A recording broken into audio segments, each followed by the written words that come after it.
नमस्कार, आप देख रहे हैं कशिश न्यूज और आपके साथ मैं हूं दीपक शर्मा। जात की बात तो सियासत की बिसात पर अच्छे अच्छों की मजबूरी बन गई है। प्रगतिशील होने की सियासत का शील भंग इसी जात वाली गली में होता दिखता है। कहें तो न इससे बात बिगड़ती है, न इसके बिना बात बनती है, लेकिन इस बनाने बिगाड़ने के खेल में खुलकर जात वालों का साथ लेने के लिए उकसाया जाता है। संवेदनाओं को टटेलते हुए, सपने दिखाते हुए, अपना बताते हुए जात के नाम पर छोटे छोटे जमात में बांटकर नफा नुकसान के हिसाब से उनके सामने ही बोली लगाई जाती है। और बात जब जात की आती है तो लोग बाग भी भूल जाते हैं और भला बुरा सब भूलकर मानो रिश्तेदारी निभाने को आतुर दिखते हैं। चाहे बाबा के बोल हों या योगी का मंत्र, कुछ काम नहीं आता। सभी अपने अपने खेमे में बंटे नजर आते हैं। पक्ष विपक्ष के आगे पीछे खड़ी जातीय पहचान वाली भीड़ को शायद इसीलिए गिनकर अपना गणित सेट करने की प्रथा सी चल पड़ी है। तेलंगाना, बिहार के बाद झारखंड में हर जातीय गुट की गणना की बात जोर पकड़ती दिख रही है। विपक्ष को उम्मीद है कि आदिवासियों की संख्या कम होने का उनका दावा पुख्ता होगा और सत्ता पक्ष के तेवर नरम होंगे। तो सत्ता पक्ष न जाने एक्सरे में क्या देखने की उम्मीद बांधे है। जो भी हो, सवाल तो पूछेंगे कि झारखंड में जातीय सर्वे से क्या हासिल होगा। सवाल का जवाब लेंगे। हमारे साथ कुछ मेहमान जुड़े हुए हैं, उनसे आपका परिचय करा दें। हमारे साथ बीजेपी की ओर से पार्टी का पक्ष रखने के लिए विश्वजीत जी जुड़े हुए हैं और कांग्रेस की ओर से पार्टी का पक्ष रखने के लिए सुनील सिंह जी जुड़े हुए हैं। आप दोनों का बहुत बहुत स्वागत है। विश्वजीत जी, अमूमन विपक्ष में रहने वाले लोग इस तरह की कवायदों से थोड़ी दूरी बना के रखते हैं जिससे वो सत्ता पक्ष के फायदे की संभावना देखते हैं, लेकिन झारखंड में जातीय गणना की बात बीजेपी उठा रही है, सरकार पर इसके लिए दबाव बना रही है। आखिर क्यों? हमारे जो मुद्दे होते हैं वो चुनाव के हिसाब से मुद्दे बनाए नहीं जाते हैं। हमारे एक जो लोकेशन है, जो स्थान है, स्थान के स्थायी नीतियों पे, स्थायी समस्याओं पे हमारा मुद्दा होता है और वो चुनाव हो या चुनाव के बाद का समय हो, हम उस मुद्दे पे अटल रहते हैं। देखिए, कांग्रेस एक के एजेंडे में शायद था, वो राहुल गांधी की बात को दोहराते रहते हैं हमेशा कि जातीय जनगणना होनी चाहिए, झारखंड में भी बिहार के तर्ज पे जातीय जनगणना होनी चाहिए। ये लगातार एक तरह से जेएमएम देख ले तो शगुफे की तरह इसको यूज करता है। चुनाव से कुछ दिन पहले भी जातीय जनगणना की बात उन्होंने निकाली और झारखंड के लोगों को एक तरह से ठगने का काम किया। हालत ये देख लीजिए कि लगभग 17 फरवरी 2024 को उन्होंने ये कहा कि चलिए झारखंड में अब जातीय जनगणना होगी, लेकिन 17 फरवरी 2024 को बीते हुए आज 13 महीने बीत चुके हैं और उसके बाद ये सिर्फ एक तरह से खाना पूर्ति होने के बाद एक जो नोडल दे दिया गया कार्मिक प्रशासनिक विभाग को। इसके ही प्रदीप यादव जी ने बड़ी स्पष्ट रूप से सवाल पूछा कि ठीक है, आपने ये नोडल तो बना दिया कार्मिक और प्रशासनिक विभाग, लेकिन अगर आपकी मंशा में है, अगर आपकी नीयत में है, तो इसका अभी तक 1.5 सालों में आपने किस तरह प्रक्रिया का डिवीजन किया है, आपने रोल सबमिट किसको कैसे किया है, इसी की व्याख्या दे दीजिए। ये कह देते हैं एक तरह से सीधे तौर पे जनता को दिखाने के लिए टाल मटोल वाली बात कि नहीं प्रक्रिया में है। अरे प्रक्रिया क्या, प्रोसेस का भी एक तरीका होता है, प्रोसेस ऑन पेपर भी होगा, या 1.5 साल से इनको प्रोसेस को ऑन पेपर लाने का समय नहीं मिला। तो ये सिर्फ शगुफेबाजी है। कांग्रेस अपना मुद्दा उठाती रहेगी और जेएमएम जो है उसको आगे टालती रहेगी, उसको प्रक्रिया के और दौर देखने को मिलेंगे। अभी आने वाला समय अभी आपको बताएगा कि किस तरह से टाल मटोल जेएमएम और कांग्रेस के बीच में। चुनाव से पहले झुनझुना पकड़ाया गया जनता को, और जब चुनाव जीतकर सत्ता में आ गए तो एक बार फिर विपक्ष को भी वही झुनझुना बजाने के लिए दिया जा रहा है। सदन में भी सत्ता पक्ष ये ठीक से जवाब नहीं दे रहा है कि जो प्रक्रिया है उसे पूरा करने के लिए क्या प्रयास किए जा रहे हैं। बस कह दिया जा रहा है कि इसी वित्तीय वर्ष में हम पूरा कर लेंगे। आखिर ये शगुफा क्यों छोड़ रहे हैं, जैसा विश्वजीत जी बता रहे हैं?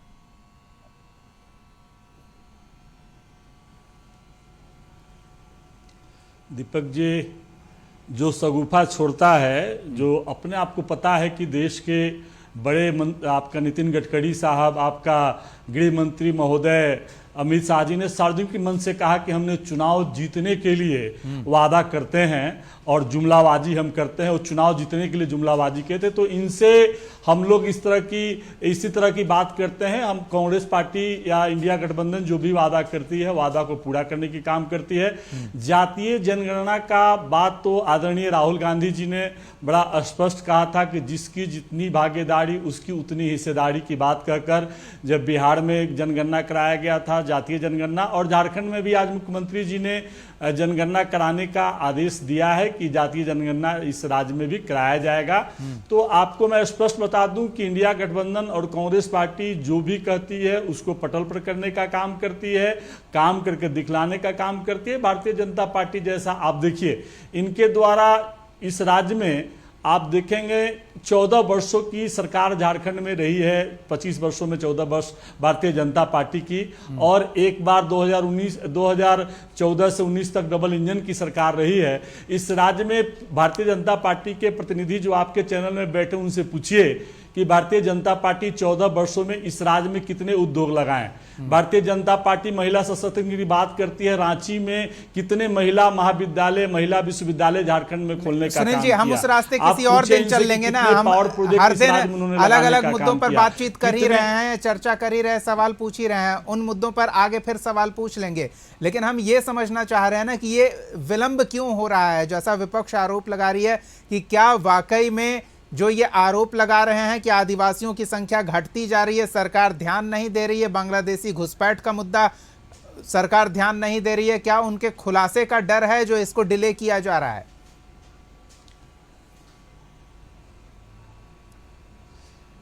दीपक जी, 1951 में पूरे देश में आदिवासियों की संख्या 2 करोड़ था, और 2011 के जनगणना में आदिवासियों की जनसंख्या 10 करोड़ 50 लाख हुआ।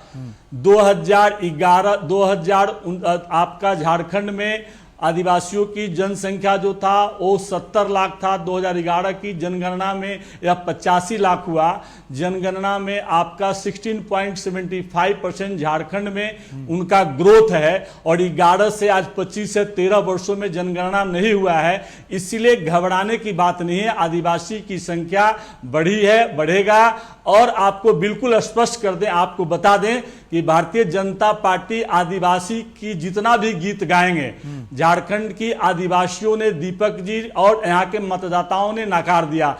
आपको पता है कि झारखंड में 28 आदिवासी का सीट आरक्षित है, जिसमें भारतीय जनता पार्टी 2024 के विधानसभा में एक ही सीट जीत पाई, चंपई सोरेन का, और एक सीट बाबूलाल मरांडी जी जो जनरल सीट से जीत कर आए हैं, तो इनको खारिज कर दिया है। आज उसी का नतीजा है कि आदिवासी का नेता बनने के लिए चंपई सोरेन जी में, बाबूलाल मरांडी जी में, सभी लोगों में होड़ मचा हुआ है कि हम कैसे क्रेडिट ले।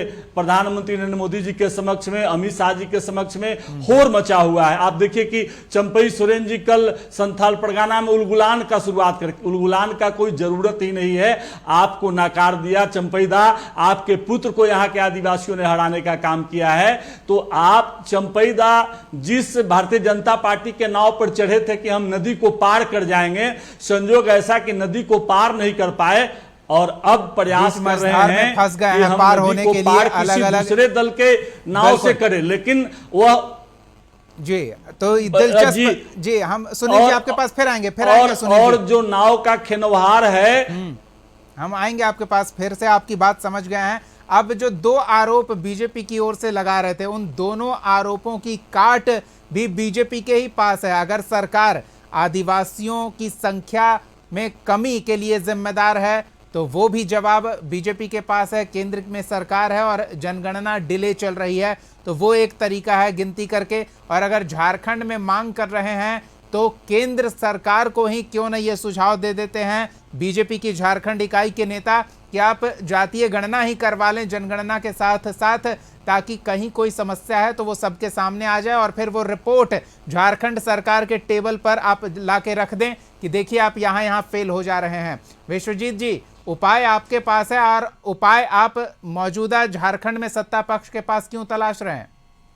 तो दीपक जी, ये झुनझुना क्यों थमा रहे हैं? ये स्पष्ट कह दें कि हमसे नहीं होगा। जैसे कोरोना में इन्होंने सरेंडर कर दिया था। अभी ये महिला सशक्तिकरण की बात कर रहे थे सुनील जी, महिला सशक्तिकरण में के लिए भाजपा ने नहीं सुनील जी को मैंने रोका था, वो दूसरे रास्ते निकल रहे थे तो मैंने रोका था। हम बस ये जानना चाह रहे हैं ना, दोनों चीजों, दोनों आरोपों के साबित करने का उपाय आपके पास है। जनगणना भी करवा लीजिए और केंद्र की अपनी इकाई को बोलिए कि जातीय गणना साथ में कर दें। हेलो जी दीपक जी, स्पष्ट रूप से ये पिछले चुनाव में भी और उसके पहले भी ये सिर्फ जनता को बरगलाने के लिए लगातार ये कह रहे हैं कि हम करवाएंगे, हम करवा रहे हैं। सरेंडर कर दें भाई। दूसरी चीज, आप ही के मंत्री ने सदन में स्पष्ट रूप से कहा कि आने वाले समय में 2026 में परिसीमन में ये देखने को मिल रहा है कि आदिवासियों की सीट घट सकते हैं। अब मुझे एक चीज का जवाब दीपक जी दीजिएगा कि आदिवासियों के रिजर्व सीट अगर घट रहे हैं तो रिजर्वेशन सीटों का बंटवारा किस आधार पे होता है? वो संख्या और संख्या के परसेंटेज पे होता है। अगर आदिवासियों की संख्या बढ़ी है, देखिए पॉपुलेशन तो बढ़ेगी, लेकिन परसेंटेज वाइज अगर आदिवासियों की संख्या नहीं घटी होती तो इन्हीं के मंत्री को इस बात पे चिंता करने की क्यों आवश्यकता होती सदन में खड़े होके कि यहाँ अगले 2026 में होने वाले परिसीमन में आदिवासियों। चलिए, ये दिलचस्प आंकड़े आप पेश कर रहे हैं और सुनील जी ने जो आंकड़े रखे हैं उनके काट भी आप दे रहे हैं। हम झारखंड में शुरू हुए एक बार फिर से जातीय गणना की चर्चा को लेकर जो सियासत हो रही है उस पर बात कर रहे हैं और सवाल अपने मेहमानों के सामने रख रहे हैं। सीधे वहीं का रुख करते हैं और सुनील जी से जानते हैं कि सुनील जी, विश्वजीत जी ने दो बातें कही है, दोनों पर आपका जवाब चाहेंगे। एक तो ये कि सरकार हाथ खड़े कर दे, कह दे कि हमसे जनगणना, ये जातीय गणना नहीं होगी तो केंद्र की सरकार वो काम करवा लेगी। और दूसरी बात ये कि जब आप आंकड़े बता रहे हैं कि आदिवासियों की संख्या बढ़ी है, लेकिन सदन में आपकी ही सरकार ये कह रही है कि परिसीमन में सीटें घटेंगी क्योंकि समानुपातिक रूप में संख्या बढ़ी नहीं है, रेशियो कम हुआ है, तो फिर ये संख्या का खेल क्यों खेला जा रहा है?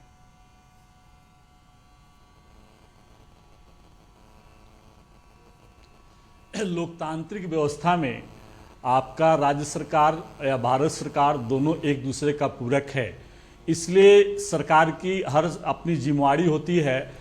यहाँ पर झारखंड की इंडिया गवर्नमेंट की जो सरकार है, वो इंडिया गठबंधन की जो सरकार है, वो बिल्कुल कहीं भी हाथ खड़ा करने के लिए दीपक जी नहीं है, वो बिल्कुल अपने जमीन पर पटल पर काम कर रही है। और आपने भी बड़ा स्पष्ट किया और मैं भी आपको स्पष्ट कर दूं कि अगर दिक्कत हो रहा है तो हर 10 वर्षों में जनगणना होता है, 13 वर्ष बीत गए हैं। भारत सरकार को बड़ी जिम्मेवारी लेनी चाहिए, भारत सरकार को इसकी जनगणना करा लेनी चाहिए। और अभी राजनीतिक जीवन में परिचर्चा चर्चा जारी रहता है और ऐसा कहना कि परिसीमन में आदिवासियों का सीट घट जाएगा, ऐसा कुछ भी नहीं है। आपको मैं बता दूं कि स्पष्ट है, आप देखेंगे कि आदिवासियों का सीट बढ़ेगी, आदिवासियों की जनसंख्या बढ़ा है। इसलिए दीपक जी कि आप अपने भी एक परिपक्व पत्रकार हैं, आप समझिए कि 2011 से लेकर आज 2025 है, 14 वर्ष में आपका जनगणना नहीं हुआ, तो आदिवासियों का वोटर, आदिवासियों की जनसंख्या और जितने भी इस राज्य में रहते हैं झारखंड में, सभी का जनसंख्या बढ़ा है। तो जनसंख्या का जब काउंटिंग हुई नहीं है तो आज एक जिम्मेवारी राज्य सरकार, तो स्पष्ट आज मुख्यमंत्री जी ने विधानसभा में स्वागत किया और बोला है कि मैं जातीय जनगणना इस राज्य में शीघ्र कराऊंगा, यह आपको जानकारी होगा, आपके संज्ञान में होगा। तो भारत सरकार क्यों नहीं कराती है, भारत सरकार क्यों नहीं आगे बढ़ती है? आज बिना राज्य सरकार और भारत सरकार के मिले जनसंख्या कोई भी काम जब हम फेडरल स्ट्रक्चर में हैं, जब हम लोकतांत्रिक व्यवस्था में हैं, तो हर परिस्थिति में एक दूसरे का पूरक हैं। आप इंडिया गठबंधन की सरकार है तो आप इसके साथ सौतेला व्यवहार न करें। आप भी हाथ से हाथ मिलाकर इस राज्य की चहुमुखी विकास में, स्वर्णिम विकास में आप आगे बढ़े। लेकिन भारतीय जनता पार्टी किस तरह से इस राज्य को अस्थिर किया जाए, कभी बांग्लादेश के नाम पर, कभी जातीय जनगणना के नाम पर, कभी जनगणना के नाम पर, तो इस तरह का जो एक काम कर रहे हैं, तो इस राज्य की जनता समझती है दीपक जी, और समय समय पर जवाब देगी। हाँ, लेकिन यह बहुत महत्वपूर्ण विषय है और आपको मैं स्पष्ट कर दूं कि मुख्यमंत्री जी स्पष्ट कहे हैं, राहुल गांधी जी ने भी इसके लिए बिल्कुल झारखंड की सरकार को, कांग्रेस पार्टी के नेताओं को स्पष्ट कहा है कि भाई जातीय जनगणना झारखंड में भी होनी चाहिए, जिसकी जितनी भागीदारी उसकी इतनी हिस्सेदारी मिलनी चाहिए। आदरणीय राहुल गांधी का भी कहना है। तो उस मार्ग पर यहाँ के मुख्यमंत्री श्री हेमंत सोरेन जी चलने के लिए तैयार हैं और आज विधानसभा में उन्होंने स्पष्ट किया है। चलिए विश्वजीत जी, एक तो आप सवाल उठाते हैं जनता के सामने, सदन में सरकार को घेरते हैं, दूसरी ओर आप अपने ही दायित्वों का निर्वहन नहीं करते हैं। केंद्र में मौजूद आपके गठबंधन वाली सरकार INDI अलायंस वाली गठबंधन वाली सरकार के साथ भेदभावपूर्ण रवैया अपनाती है, तो ये दिखावा आप कर रहे हैं सदन में सरकार को घेरकर और बाहर सहयोग न करके। जी, सबसे पहले तो मेरे घर में कितने लोग हैं उसकी सूचना मुझे देनी होगी। अगर मेरे से नहीं होगी तो मैं पड़ोसी से मदद मांगूंगा।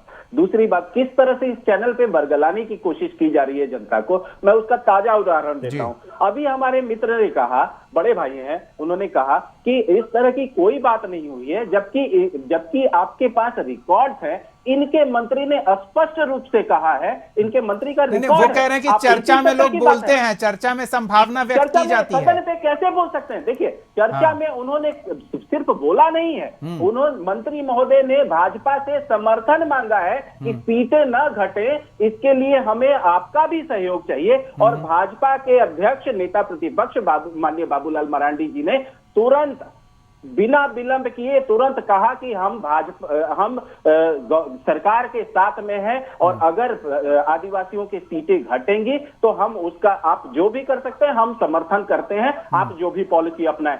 हमारे समर्थन देने के बाद, इनके सहायता मांगने के बावजूद भाजपा ने राज्य के हित में, चूंकि ये बात है आदिवासियों के हित की बात है, तो स्पष्ट रूप से कह दिया।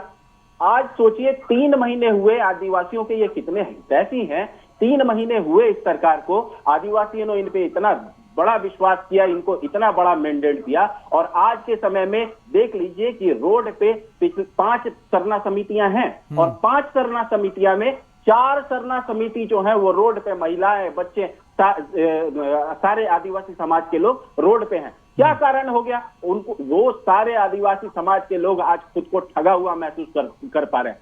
झारखंड में ये इतिहास पहली बार बना होगा दीपक जी कि विधानसभा के विपरीत एक विधानसभा आज आयोजित हुई हो। पुरानी विधानसभा भवन में विधानसभा का आयोजन हुआ और उसमें 32 आदिवासी संगठनों ने हिस्सा लिया है और वो खुद को आज अलग विधानसभा चलाने, मतलब विश्वजीत जी, आप इस वाक्य से ये दर्शाना चाह रहे हैं कि सरकार की व्यवस्था से, सरकार की कार्यप्रणाली से आदिवासी समाज में नाराजगी है? जी बिल्कुल, बिल्कुल एकदम है। अगर नहीं होता तो अभी 3 महीने हुए हैं सरकार को। देखिए, नाराजगी समाज में होती है, किसी भी सरकार के प्रति लोग एक माहौल बनता है, लेकिन वो माहौल बनने में समय लगता है दीपक जी।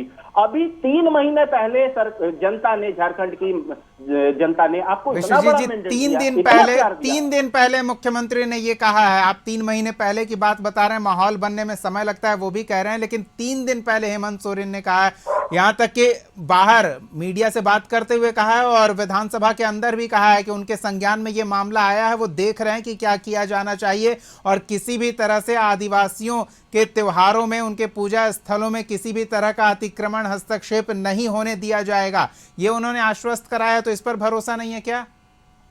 देखिए, मेरी बात छोड़ दीजिए, आदिवासी कितने भरोसा कर पा रहे हैं ये उनकी बात है। आज अगर 5 सरना समितियों में 4 सरना समिति सड़क पे है, अगर वो धूप में जल रहे हैं, बच्चे, बूढ़े, नौजवान, महिलाएं, अगर सड़क पे हैं, मुख्यमंत्री से कुछ मांग कर रही हैं, तो उन्होंने ही अबुआ सरकार बनाने में वोट दिया है, आपको उस स्थान पर पहुंचाया है। चलिए सुनील जी, इस वाक्य को लेकर ये सरकार के प्रति आदिवासियों की नाराजगी का खुलासा कर रहे हैं, क्या कहेंगे आप?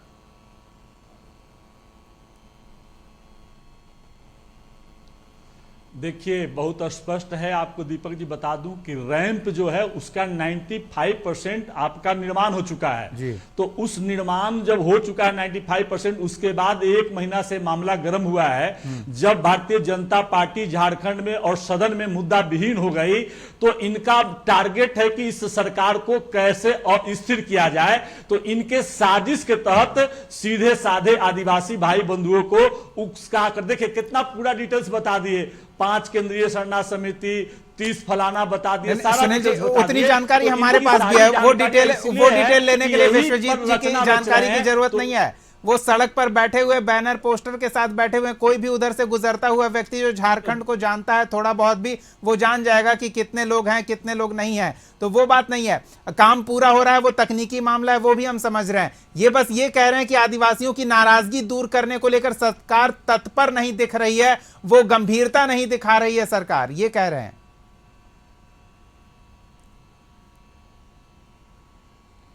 सरकार बिल्कुल तत्पर है और गंभीरता है। आपने दीपक जी बड़ा स्पष्ट किया कि मुख्यमंत्री हेमंत सोरेन जी ने 19 तारीख को बहुत स्पष्ट कर दिया था कि सदन के अंदर जब माननीय सीपी सिंह जी ने प्रश्न उठाया था रैंप के मामले में, और वहां जो सीरम टोली में धार्मिक स्थल है, जो रांची ग्रामीण और रांची शहर के लाखों आदिवासी बंधु अपने धार्मिक स्थल सीरम टोली पर उपस्थित होकर पूजा पाठ करने के बाद में वहां से अपने अपने घर के लिए प्रस्थान करते हैं, और वहां पर झारखंड के सभी आदिवासी मुख्यमंत्री से लेकर बड़े से बड़े नेता वहां पर जाते हैं उस स्थल पर।